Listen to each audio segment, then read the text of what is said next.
Meus caros, então nessa quinta aula eu vou dedicar mais, um período mais ou menos do século sétimo até o século XI. Vou me dedicar mais aí com uma análise de algumas realizações culturais e filosóficas que eu acho que são impressionantes. Depois, a próxima aula, a gente vai começar a ver a entrada do Islã, então, que vai se dar gradativamente do século sétimo, oitavo em diante, a partir de Sindh, a região do Indo e também pelos portos ali na costa indiana. Mas eu peguei aqui, eu vou até minimizar a minha imagem aqui, porque é belíssimo o detalhe da escultura de um templo em Karnak, em Orissa, na costa oriental indiana, que é dedicado ao deus Sol Surya. Então ecoa aí dos védicos, né? Dos textos védicos, dos arianos, e que esse é um detalhe da roda. O relevo é extremamente intricado, é sofisticado, né, elaborado. Isso é uma coisa que impressiona muito quando a gente, né, presencia ou observa a arte indiana nas suas várias manifestações regionais. Né? E eu queria trazer primeiro esse aspecto para vocês. Primeiro a gente tem que analisar, antes de tudo, a realidade política. Né? E a realidade política, ela é, e aqui o mapa mostra, uma fragmentação do século oitavo e décimo de praticamente uma tripartite, três grandes hegemonias que tentam disputar aí largos territórios, isso tirando as menores, no sul os Pantyas, os Cholas, os Chalukyas que vão enfrentar os Rashtrakutas e os Palas ali na região nordeste, no médio curso do Ganges e na Baía de Bengala, e os Pratiharas ali na região mais noroeste. Os Pratiharas, eles vão acabar dominando a região de Gujarat, a região aqui do Punjab, mas eles são os primeiros que começam então a lidar com os muçulmanos, que é árabes e vindos do Sindh, do século sétimo em diante. E isso vai pulverizar depois, também outras migrações que acontecem, mas eles vão começar a pulverizar depois em vários reinados, principados dos Rajputs, que são descendentes, são guerreiros, descendentes de guerreiros que vêm talvez da Ásia Central, não se sabe. Mas eles estabelecem inúmeras regiões do que hoje se chamam na região do Rajastão, que são inúmeros principados nos séculos posteriores, como por exemplo de Malwa, por exemplo. A gente vai ver também que os Chandelas, que eram tributários dos Pratiharas, eles vão ter uma autonomia e vão construir um complexo de templos perto de sua capital, que vai ser Khajuraho, talvez um dos maiores ícones da arquitetura indiana pré-islâmica, né? E os Palas, como falei, dominando a Magadha, a região de Vanga, na saída para a Baía de Bengala, e os Rashtrakutas, que vão dominar boa parte do Decão, a parte de Badami, e isso vai incluir também as cavernas, as grutas de Ellora e Ajanta, que a gente viu até um pouco na aula passada, né, entre outros. Então esse é um quadro geral que a gente vai ver na aula, a realidade política, bastante fragmentada, né, notas. Né. Deixa eu diminuir aqui. A partir do século décimo em diante, a gente começa a observar primeiro que os Chalukyas eles vão começar a derrotar os Rashtrakutas na região do Deccan. A partir de Vatapi, não Vatampi, tá? Escrevi errado aqui, atualmente conhecido como a Badami, a região de Karnataka, essa região aqui. Né? Os Cholas eles vão ganhar maior proeminência no sul, então eles vão começar inclusive a projetar seu império marítimo, a gente viu isso nas aulas anteriores, né?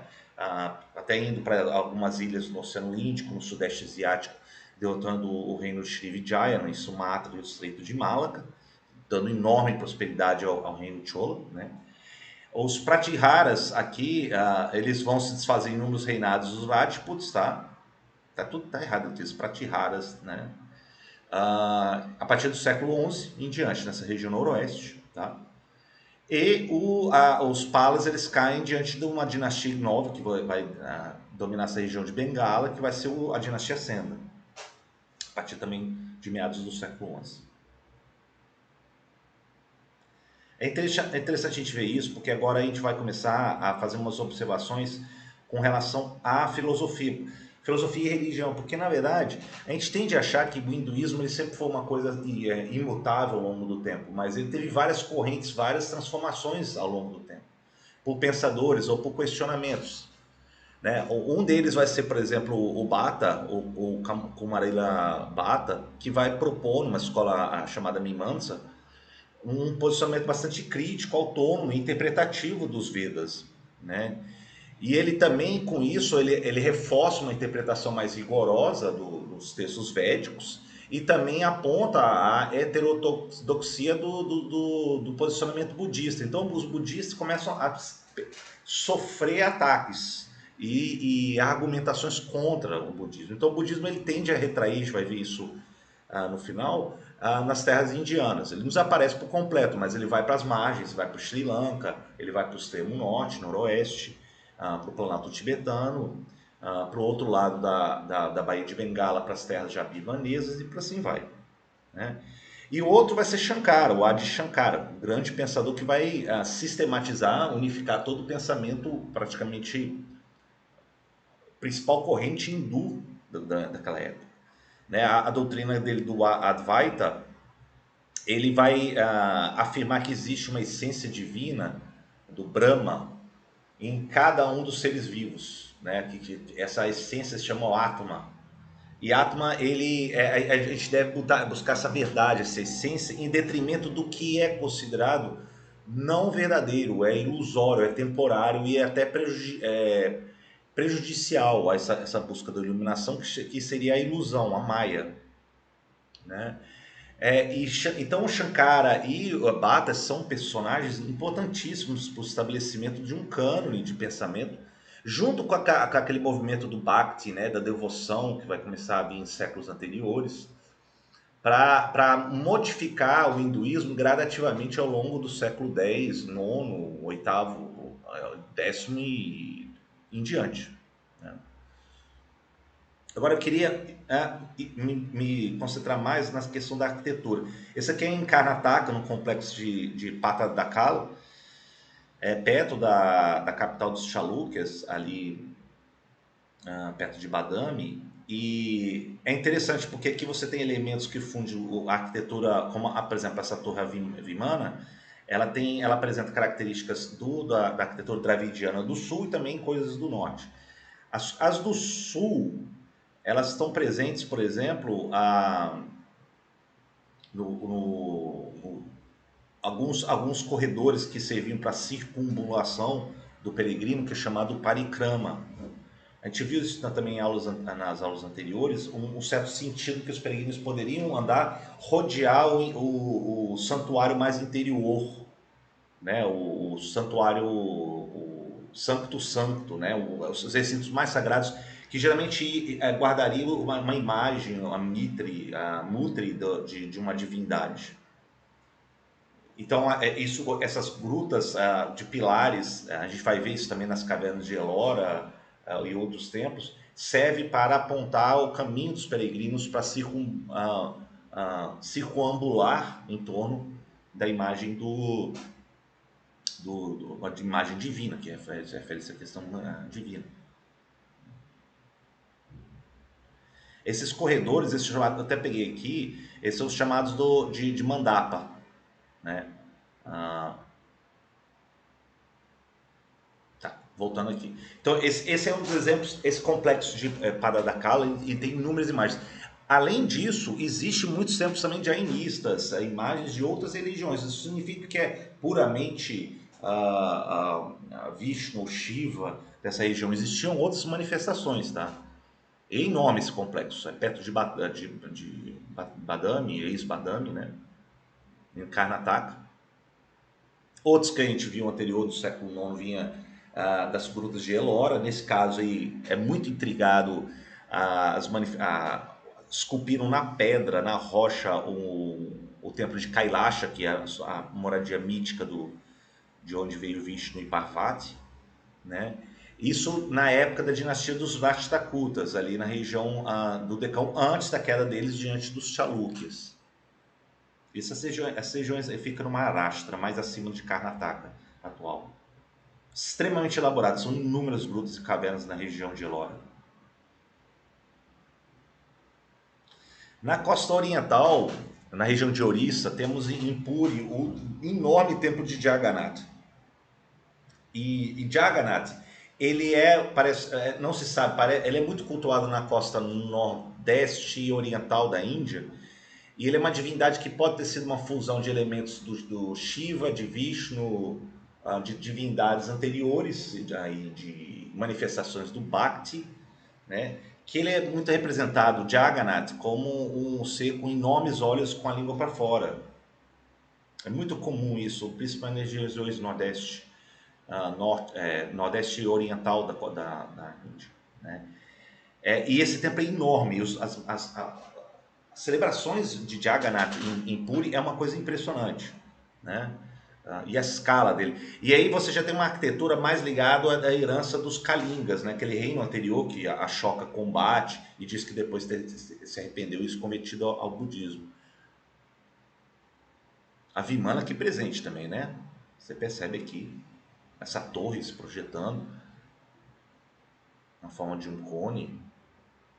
E o templo próximo ali em Karnak, do deus Sol Surya, em Orissa também, né? Outro exemplo. E aí aquela roda que estava no início da aula, você percebe que estão aqui, ó, porque essa roda, na verdade, ele simboliza uma carruagem.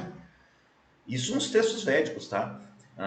Que teoricamente quem conduz o Sol, o deus Sol aí, a Surya, seria uma carruagem de 7 cavalos. E hoje tem uma manifestação de, simbolicamente tem uma carruagem a transportar aí uma referência ao deus Sol, a Surya em Orissa aí, que é enorme também. E é interessante porque na literatura védica, esses 7 cavalos que conduziam essa carruagem seriam as 7 cores do espectro da luz, né? A luz branca. Então é uma coisa impressionante. Você percebe a escala e como é intrigado isso, né? E da capital, dos Chandelas, ex-tributários ali dos Pratiharas, no norte, médio norte, que seria no estado de Madhya Pradesh, teria o complexo de templos do Khajuraho, que é uma coisa monumental, né? Um patrimônio da Unesco, e não somente a monumentalidade, como é extremamente complexa os relevos ali presentes. Eu peguei alguns detalhes aqui, e muito explorado na nossa percepção aqui, ocidental, né, de que ali tem muitas imagens de mulheres seminuas, com posturas eróticas.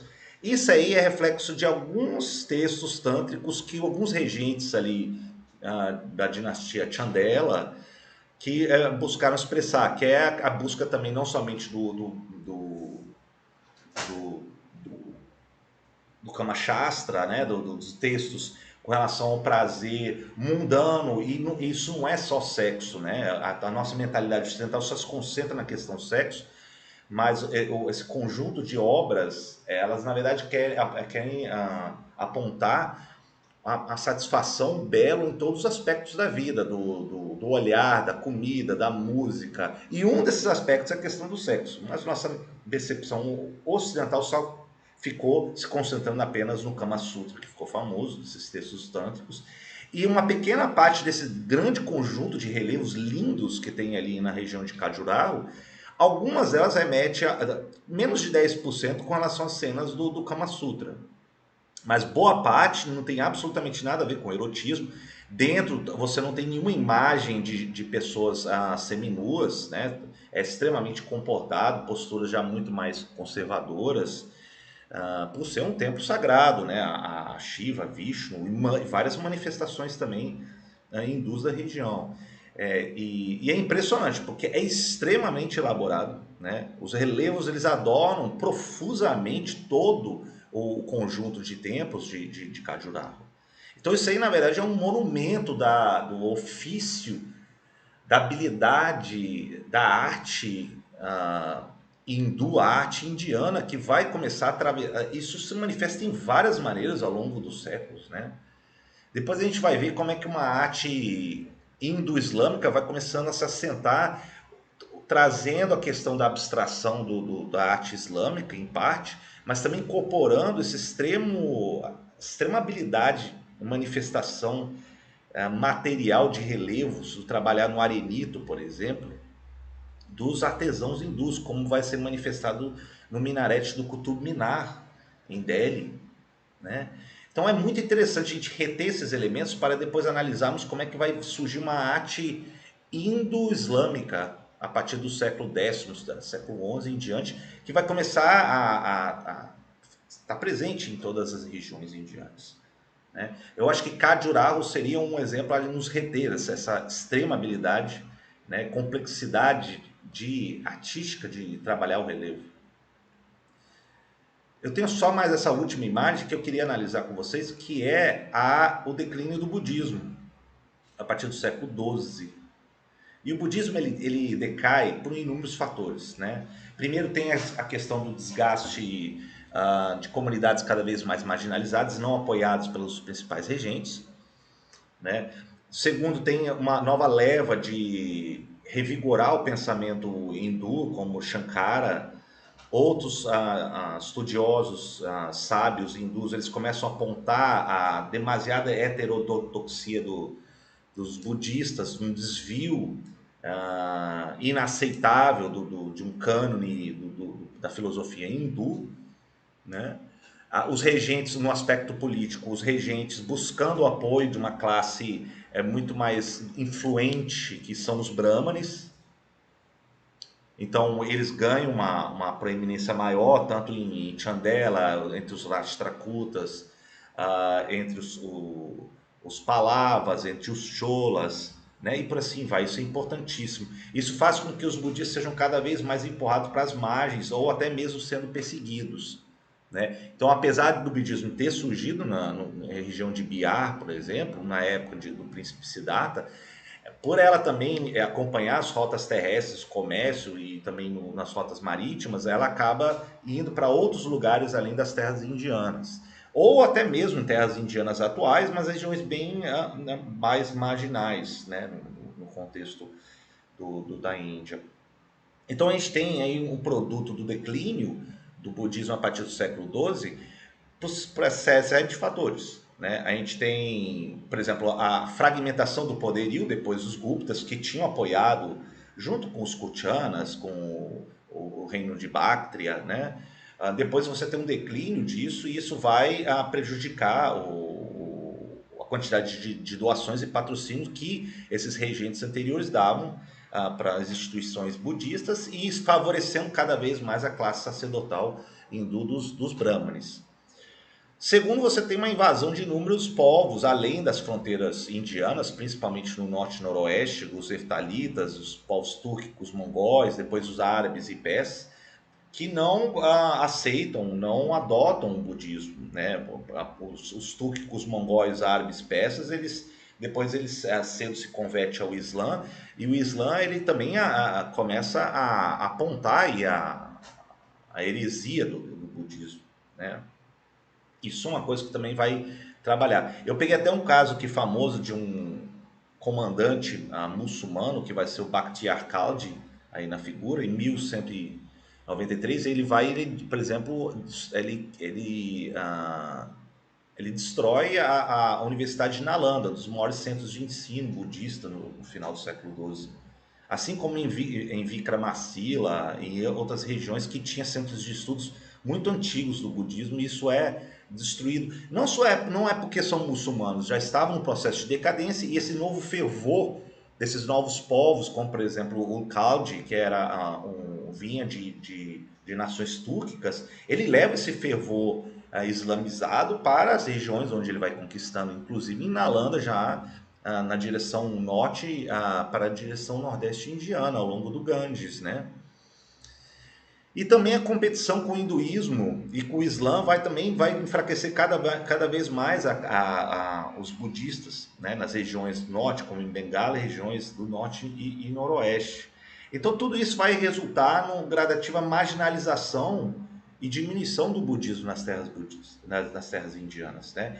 E eu gostaria de deixar isso claro, porque na próxima aula a gente vai ver a gradativa entrada do Islã, que não é marcado pela violência, tá? Eu estou pegando o caso aqui do Khaldi, mas isso é um caso pontual. Depois vai ter um infame saque do templo de Somnath por Mahmud dos Ghaznavidas, que é o templo enorme em Gujarat que é dedicado a Shiva, e ele saqueia não sei quantos de riqueza desse templo em Somnath. E isso muitas vezes é usado hoje em dia, e isso é muito perigoso. É usado muito hoje em dia com relação a nacionalistas extremistas hindus que falam: olha, os muçulmanos vieram e saquearam o templo de Somnath. Mas não é bem assim. Na verdade, como eu sempre tento pleitear desde o início do curso, é de que houve muito mais uma convivência e hibridismo, miscigenação cultural de elementos hindus com elementos muçulmanos persas, do que propriamente um embate entre um invadindo e destruindo em cima do outro. Ocorreram episódios como o de Kaldi em Nalanda? Sim, mas isso não é uma coisa que vai ser a regra que vai determinar toda a história indiana. Né? Então a gente tem que tomar muito cuidado com isso. E há os usos políticos dessa argumentação dos dias de hoje. Né?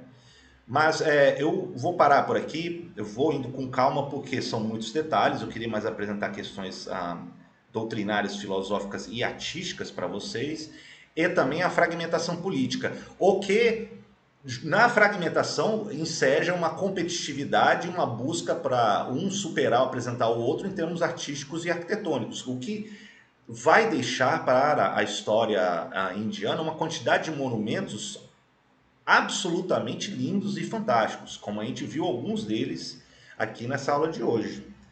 Então, a próxima aula a gente já vai ver a entrada do Islã gradativamente na Índia, do século sétimo, oitavo em diante, e aí começam a formar entidades políticas estáveis, hegemônicas aí na região, primeiramente a região noroeste e norte, depois em outras regiões da Índia, tá bom?